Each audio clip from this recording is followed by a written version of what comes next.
Et bien le bonjour les abeilles du 34, j'espère que vous allez bien. Alors aujourd'hui, je vais vous donner quelques nouvelles concernant les différents projets du département.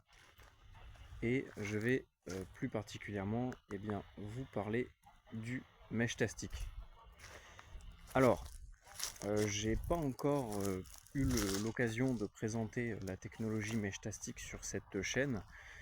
Je l'ai fait sur une de mes chaînes perso radio, où je vous présentais un petit peu la logique de fonctionnement et quelques matériels. Et là, depuis quelques mois, je travaille sur le développement du réseau mèche-tastic dans le sud de la France. Pourquoi? Parce que je me suis rendu compte qu'en fait, le réseau mèche-tastic, un petit peu comme nos talkie-walkie, même si déjà sur les talkie-walkie on va avoir un peu plus de portée, c'est que en mèche-tastic, ce qui va faire la force de cette technologie, ça va être tout simplement le nombre de nodes. Donc les nodes, hein, c'est des petits appareils comme celui que je viens de vous présenter. Alors il en existe de différentes tailles, différentes sortes, différentes puissances, etc.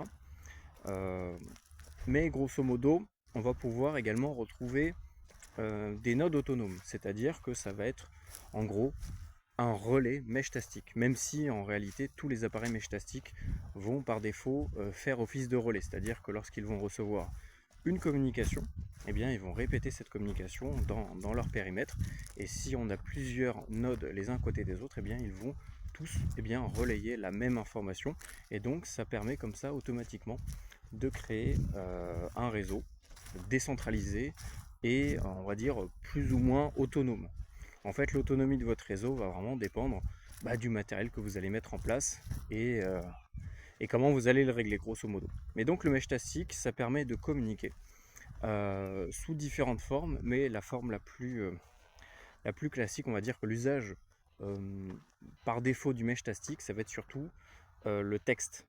Alors là, par exemple, je vais vous montrer les différents canaux que j'ai de programmer sur mon appareil. Et donc ça va être un peu comme sur, on va dire, un WhatsApp, où vous allez bien pouvoir créer différents salons de discussion euh, selon soit le groupe qui va être branché dessus, la thématique, le secteur, etc. Par exemple, moi au niveau du réseau mèche-tastic, j'ai fait le choix de rester sur le mode par défaut. Donc la bande déjà de fréquence, on va être sur du 868-869 MHz. Donc ça reste dans la bande UHF. Ça nous permet d'avoir un peu plus de puissance que sur par exemple du 433 où on est limité à 10 milliwatts. Là on va pouvoir monter, je crois de tête, jusqu'à 0,5 watts. Donc ça va nous permettre, mine de rien, de faire beaucoup plus de distance. Et je vais vous parler juste après un petit peu des performances réelles du mèche-tastic et du pourquoi est-ce qu'il faut impérativement développer, déployer un réseau mesh dans votre secteur. En fait, il ne suffit pas d'acheter un petit node. Moi, c'est un petit peu l'erreur que j'ai fait au début, c'est que j'avais juste acheté deux trois nodes et je les ai allumés. Et j'ai attendu. J'ai attendu très longtemps parce que il s'est jamais rien passé. J'ai jamais réussi à me connecter à d'autres nodes parce que forcément, un tout petit appareil portable dans votre domicile, chez vous ou même dans votre garage, ça porte pas très loin. Mais lorsque vous commencez à en mettre 2, 3, 4, 5, 6, 10, 20 sur des points beaucoup plus élevés, avec une batterie, un panneau solaire, là, on augmente mais considérablement le réseau mèche-tastic. Et j'en ai beaucoup qui me contactent en me disant, écoute, moi j'ai du mèche, ça marche pas, il n'y a rien. Oui, oui c'est normal, il faut développer le mèche-tastic de manière un peu plus poussée. Donc aujourd'hui, je vais vous expliquer grosso modo qu'est-ce qui a déjà été fait dans le département et qu'est-ce qui va être fait bientôt, puisque l'idée c'est bien sûr de développer ce projet afin de permettre à n'importe qui de pouvoir se connecter dessus. Alors, dès que j'en parle autour de moi, même à ma famille, ils me disent mais pourquoi faire? Pourquoi développer un réseau ouvert? Qu'est-ce qui va se passer dessus? En fait, il n'y a pas vraiment de limite. C'est un peu comme Internet. Internet, qu'est-ce que c'est? C'est des ordinateurs, des serveurs qui vont échanger de l'information les uns avec les autres. Internet en soi, c'est juste un réseau vide dans lequel on va mettre quelque chose, c'est-à-dire des sites web, des applications, des vidéos, etc., etc. En fait, Meshtastic, c'est exactement le même principe, c'est-à-dire que c'est un peu une coquille vide, c'est un moyen de communiquer, de faire communiquer de l'information, de transmettre, de déplacer de l'information par les ondes radio de manière numérique, parce que là on n'est pas sur de la voix analogique, hein, on est vraiment sur des communications numériques. Et donc en fait, selon les usages de chacun, ils vont pouvoir exploiter le réseau Meshtastic. C'est vraiment un réseau ouvert, donc c'est-à-dire gratuit, et n'importe qui peut se connecter dessus sans aucune, on va dire, restriction, c'est-à-dire qu'il n'y a pas besoin de donner une identité ou de payer quoi que ce soit. Juste vous achetez un appareil Meshtastic qui fonctionne sur les mêmes gammes de fréquences que le réseau que vous voulez rejoindre. D'ailleurs, je vais vous parler un petit peu des réseaux qu'il y a déjà dans le secteur. Et une fois que vous l'avez programmé et que vous êtes à portée d'antenne d'un autre node, vous allez tout simplement pouvoir exploiter le réseau. C'est ça qui est vraiment génial, c'est que vraiment il n'y a pas vraiment de limite.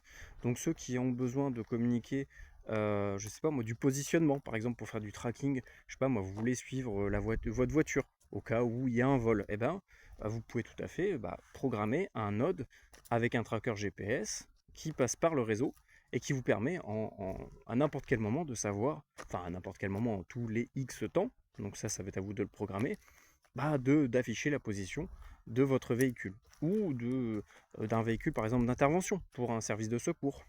On peut également transmettre des données télémétriques, c'est-à-dire un peu tout et n'importe quoi, de la température, un voltage et autres. On va également pouvoir transmettre bien sûr des messages, donc un message écrit à un groupe, soit ouvert, soit fermé.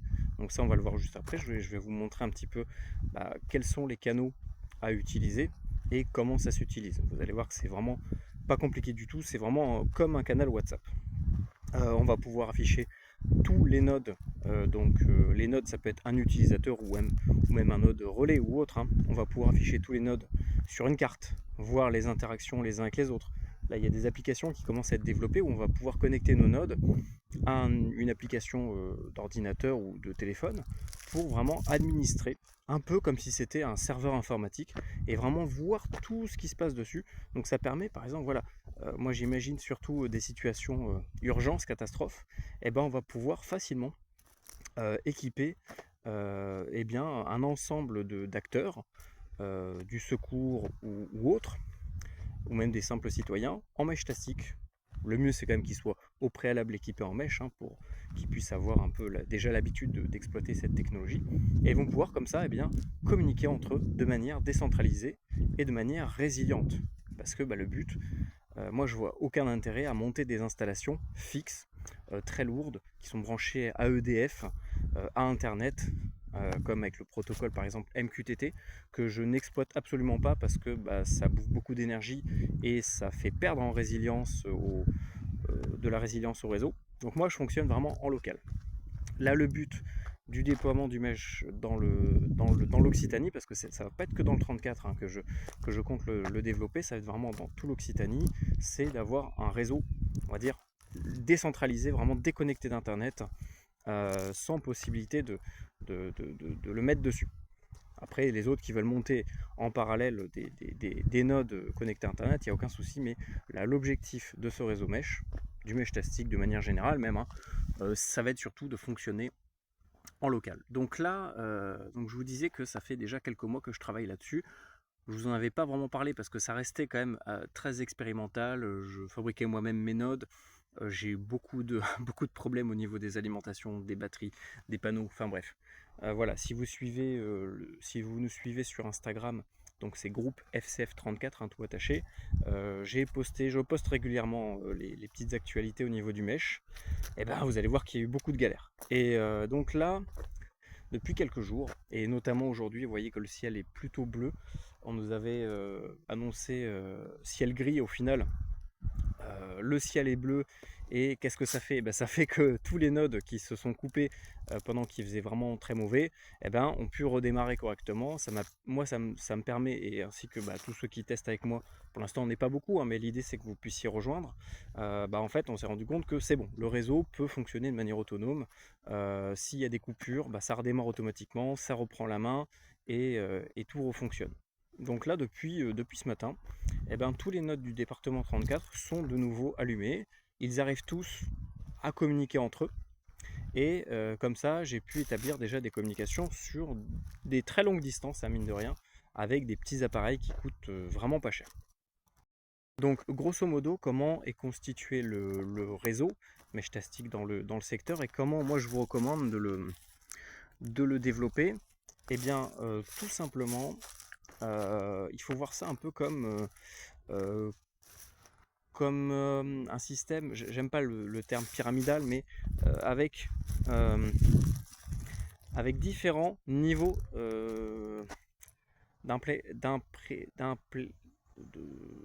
d'implantation, voilà, c'est ça le terme, d'implantation, donc plusieurs niveaux d'implantation de nodes qui vont jouer un peu des rôles, on va dire, différents. C'est-à-dire, enfin, dans le système va rester le même, mais leur objectif individuels vont être légèrement différents les uns des autres.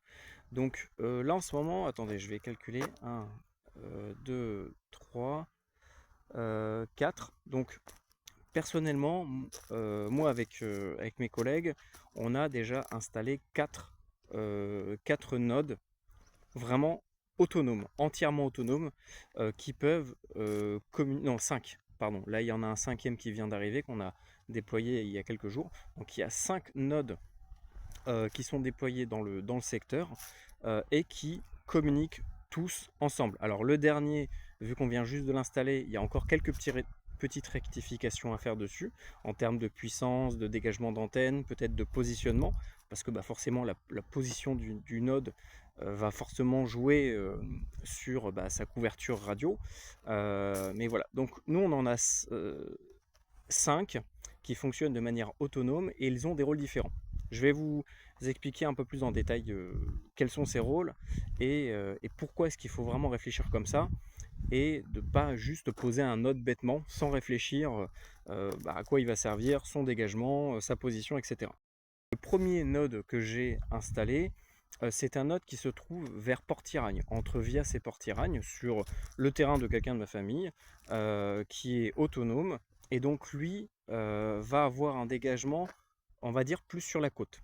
Donc Port-Tiragne, si vous ne repérez pas, c'est vraiment entre Béziers et Sète, grosso modo, vraiment sur le littoral, et donc ce node-là va être un peu le node, on va dire, quasiment central de tous les autres. Donc c'est par lui que les nodes qui sont plus au nord et plus à l'est vont venir se connecter pour communiquer avec les autres parties du node. En fait, c'est un peu comme une toile d'araignée où ce node-là, c'est vraiment le node central. Alors si je ne me trompe pas, son identifiant, c'est 3402. 3402, c'est le node que vous allez retrouver sous le nom de ZA. Si vous avez le mesh, vous allez voir 3402, je crois que j'avais mis Vias ou Port-Tiragne, je ne sais plus, ZA. Donc lui, c'est vraiment le node central. Et à quelques kilomètres de ce node-là, vers Vias Agde, j'ai implanté un deuxième node qui cette fois-ci est sur le toit d'un QRA, qui lui permet de couvrir en fait le quartier, on va dire la ville dans lequel il est installé. Donc 3402 ZA lui permet de couvrir des longues distances et d'interconnecter des nodes lointains ensemble, et ces autres nodes vont se connecter sur des nodes plus locaux qui eux vont arroser vraiment un secteur beaucoup plus restreint. Par exemple, là où je suis actuellement, eh bien, tac tac tac, alors on va pas voir précisément, mais derrière moi là, derrière là-bas, eh bien, il y a un autre node qui se trouve à peu près à 4-5 km, c'est celui de Montagnac. Pareil, c'est sur le terrain d'un collègue, c'est un node autonome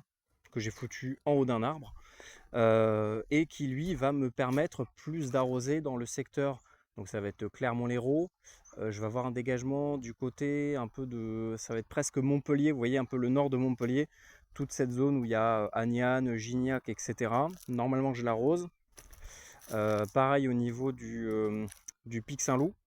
Donc le Pic Saint-Loup, normalement je tape en plein dedans via, donc lui c'est 3405, Montagnac c'est 3405, et sur 3405 j'ai connecté 3408 qui lui est vraiment un node local. Donc lui il est aux alentours de Pézenas, entre en gros Pézenas et Co, non pas Co, je sais plus, un bled à côté. Et donc lui vraiment c'est un node qui fonctionne avec une puissance beaucoup plus réduite, qui a un dégagement beaucoup moins important puisqu'il est tout simplement installé sur un balcon. Donc lui il me permet vraiment, parce que je ne peux pas joindre celui de Montagnac en direct, en tout cas j'ai vraiment du mal avec mes appareils, avec mon petit TEDEC, puisqu'il y a une sacrée distance déjà, il y a pas mal de distance, enfin il y a quelques kilomètres, plus le béton, plus la végétation, ça fait qu'en direct j'arrive pas à l'accrocher. Donc dans ces cas-là, j'ai mis un tout petit node, hein, vraiment il est tout rikiki. Je crois que la puissance, je le réglais sur un niveau de 5 ou 6, donc c'est peut-être 50 milliwatts, 30 milliwatts sur une antenne 868, là, celle qu'on a un peu partout. Et il me permet juste en fait d'accrocher celui de Montagnac et d'arriver à rentrer sur le réseau par Montagnac.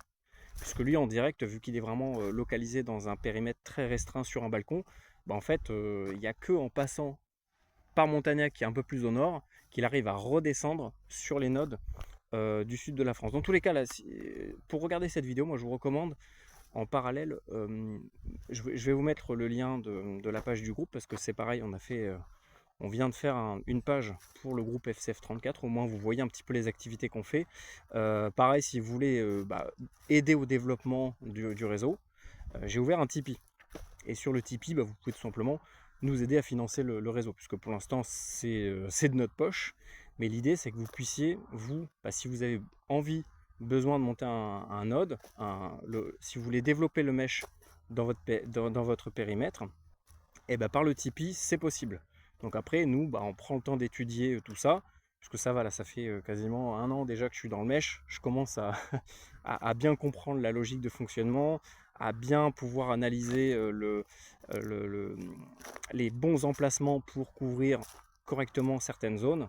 Donc voilà, si vous voulez avoir un node local, connecté, bien sûr l'idée c'est que ça reste connecté sur le réseau mesh de l'Occitanie, qui j'aimerais bien par la suite qu'il puisse être connecté peut-être à d'autres régions. Et pour l'instant déjà on va rester sur l'Occitanie. Donc voilà, n'hésitez pas, vous passez par le Tipeee et nous on prendra le temps d'échanger avec vous, d'étudier tout ça. Et ça nous permet en fait tout simplement de continuer à pouvoir le développer et que tout le monde puisse en profiter, d'avoir vraiment une équipe solide, formée, efficace, qui puisse le maintenir en fonctionnement et gérer, voilà, gérer à la maintenance tout simplement du réseau. Donc allez voir la page, vous avez tout dessus, vous allez voir un petit peu la tête de l'équipe, qui on est, qu'est-ce qu'on fait, etc. Enfin voilà. Donc voilà, il faut vraiment le voir par différents niveaux, c'est-à-dire par exemple avoir un node qui est vraiment très bien positionné, c'est-à-dire peut-être tout en haut d'une montagne, qui peut être un dégagement sur 50, 100, 200 km aux alentours. Et bien des fois avec un seul node, vous allez avoir peut-être 50, 100 fois plus de performance qu'en mettant 10, 20, 30 nodes assez bas en altitude, mal, mal, mal positionnés, et qui ne vont pas vraiment pouvoir communiquer les uns avec les autres. Donc l'idée c'est d'avoir toujours un ou deux, l'idéal c'est quand même d'en avoir plusieurs au cas où, si jamais il y en a un qui lâche, on en a un deuxième qui peut reprendre la main, avoir un ou deux, voire plus de nodes implantés sur vraiment des points très hauts, qui permettent d'avoir une vue d'ensemble sur toute la région. Mais le problème c'est qu'avec la distance, on a forcément beaucoup de pertes, enfin on a plus ou moins de pertes au niveau du signal. Donc l'idée c'est de pouvoir répéter ce signal de manière beaucoup plus localisée, c'est-à-dire dans un secteur comme là Montagnac qui couvre à peu près 40-50 km de rayon, on va dire, grosso modo. Et dans ce rayon-là, avoir d'autres petits nodes locaux avec des faibles puissances ou pas, hein, qui permettent vraiment de couvrir des plus petites zones, mais de répéter toujours ce principe de message dans différents secteurs. Donc un gros rayon qui couvre vraiment une zone d'ensemble, on va dire. Dans ce gros rayon, mettre d'autres nodes qui ont des rayons plus faibles, dans lequel il y a encore plein de petits nodes qui ont, eux, des rayons d'action encore plus faibles. Et donc ça permet comme ça, clac, clac, clac, par niveau, par toile d'araignée, on va dire, et bien d'avoir un réseau qui fonctionne. Nous, c'est comme ça qu'on fonctionne, ça fonctionne bien. Là, il y a juste 3411. Donc alors je suis parti sur un principe de référencement au niveau des nodes, tout simplement avec le numéro du département suivi de 01, 02, 03, selon le nombre de nodes, hein. Donc moi, vu que j'en ai plein de petits, bah, je les numérote dans l'ordre. Donc là, 3411, c'est le nouveau node autonome du Cap d'Agde qui arrose, pour le coup, lui, bah, plus dans le secteur bassin de taux. Voilà, parce que bah, les autres nodes ne permettent pas d'arroser correctement ce secteur. Et donc, c'est 3411 qui va jouer ce rôle d'arroser déjà le Cap d'Agde, surtout le Cap d'Agde, et ensuite le littoral, et aussi, surtout, bah, le bassin de Thau avec 7 qui est très mal couvert en mèche. Et donc, bah, l'idée, c'est peut-être d'avoir à 7 un autre node qui, lui, va répéter le message au niveau de 7, etc. etc.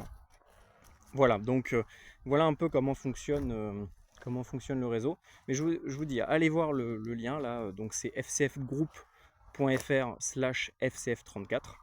Je vous mettrai le lien en description, tout attaché, tout en minuscule, hein, fcfgroup.fr/fcf34. Et là, vous allez voir, vous allez avoir une carte avec les nodes et leur position. Alors je vais le mettre à jour parce que bah, il manque 3411, mais voilà. Donc maintenant au niveau du node, comment ça marche? Alors, vous voyez là, par exemple, alors ça va être à l'envers, mais on voit un petit peu les différents nodes. Donc 34YA, c'est moi. 9CC2, ça c'est un node qui est en Espagne. Vous voyez qu'on arrive à le capter à plus de 100 km, il a 138 km.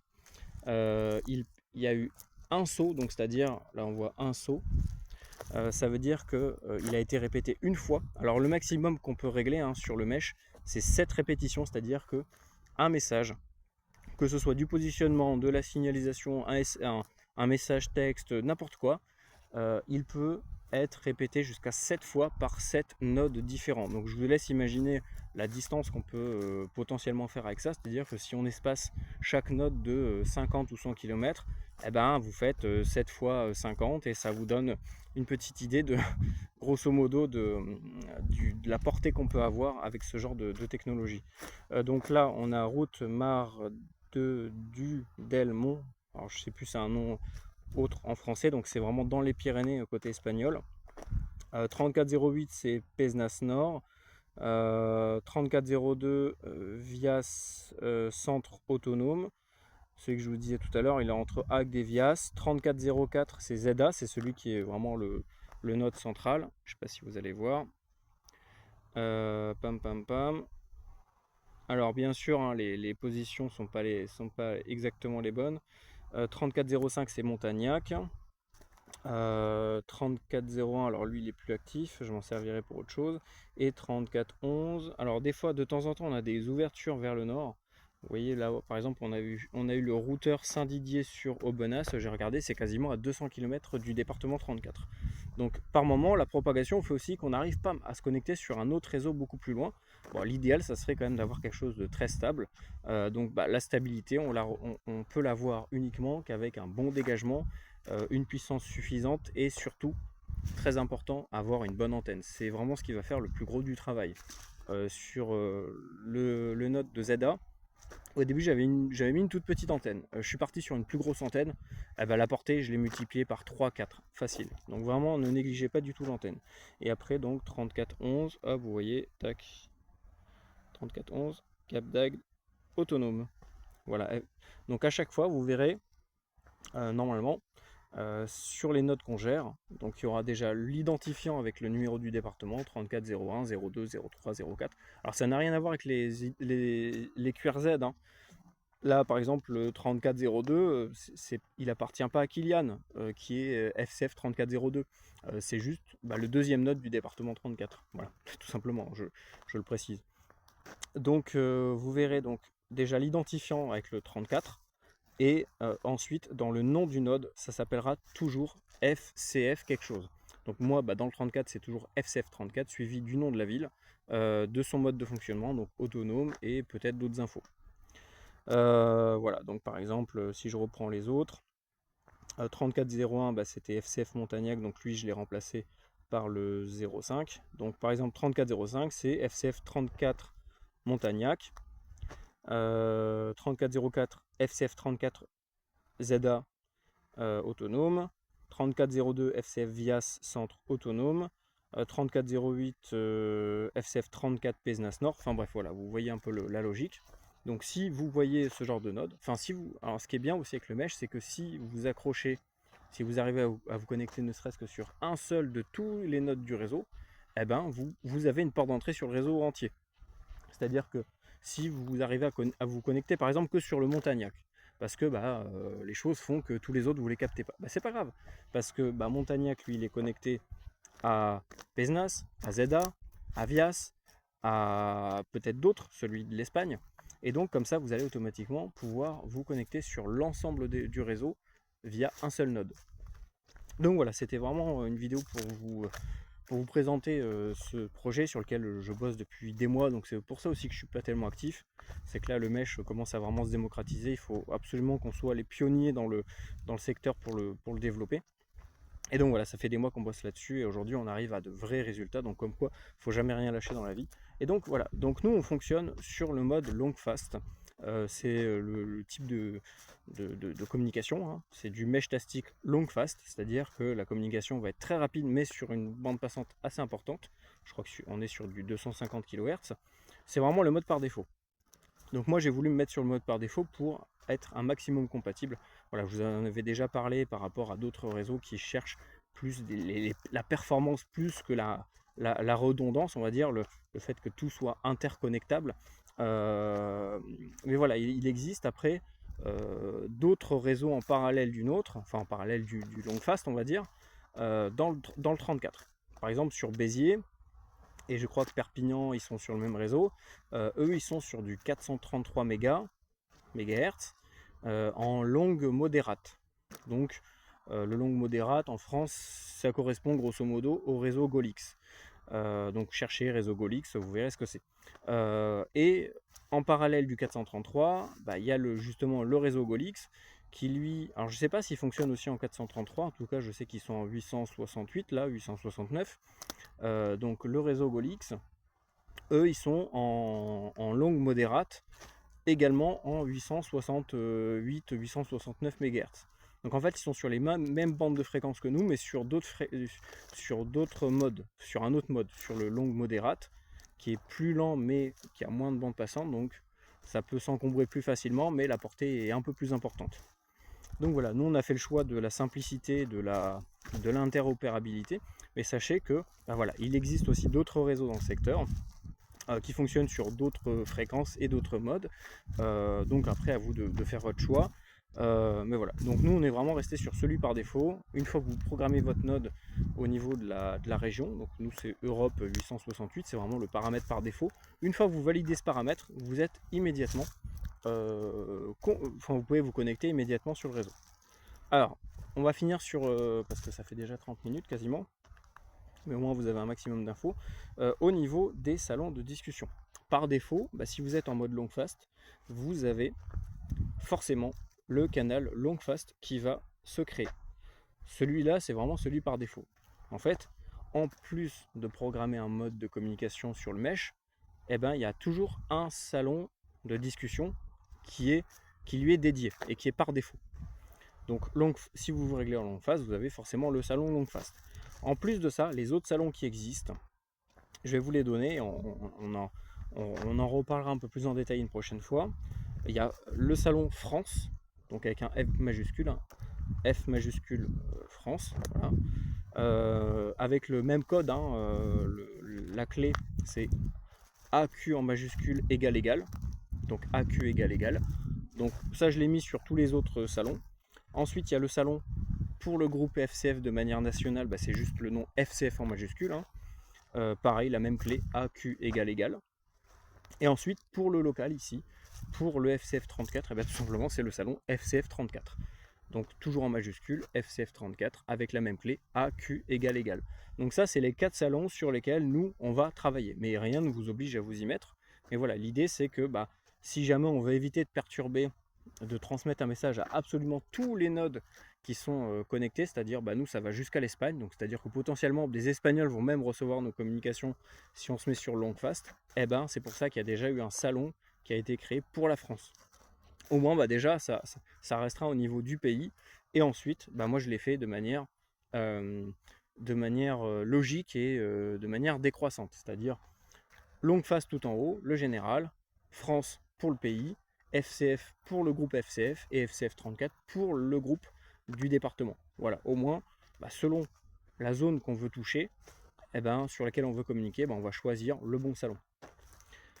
Pour éviter que tout le monde reçoive toutes les communications en permanence. Donc, par exemple, là, avec Kylian 3402 qui lui est vers Agde, en ce moment, on fait les tests pour voir justement si la liaison est correcte entre le nord de l'Hérault quasiment et le littoral. On voit qu'il y a des problèmes, donc on va les régler prochainement. Mais voilà, on se met sur FCF 34 pour éviter de communiquer nos tests toute la journée sur le Longfast et qu'absolument tout le monde puisse voir. Ça va spammer leurs appareils tout simplement. Donc voilà, à ce niveau-là. Donc n'hésitez pas à rejoindre le réseau Longfast. Là prochainement, on va développer le mesh sur d'autres secteurs. Donc n'hésitez surtout pas à nous contacter déjà par Instagram. C'est important, c'est simple, efficace. Moi je suis derrière, je peux vous répondre à n'importe quel moment. Et puis on peut voir ensemble si vous voulez développer, déployer un mesh, un node dans votre secteur. C'est nous qui allons nous en charger. Et puis on pourra étudier votre situation, vos besoins, et vous connecter au réseau au plus vite et dans les meilleures conditions. Voilà, bonne fin de journée à vous. Voilà un petit peu pour les petites nouveautés du secteur. Et puis, je vous tiens au courant pour la suite de l'aventure et les prochains projets qui vont bientôt arriver. Salut, et puis rejoignez le mesh.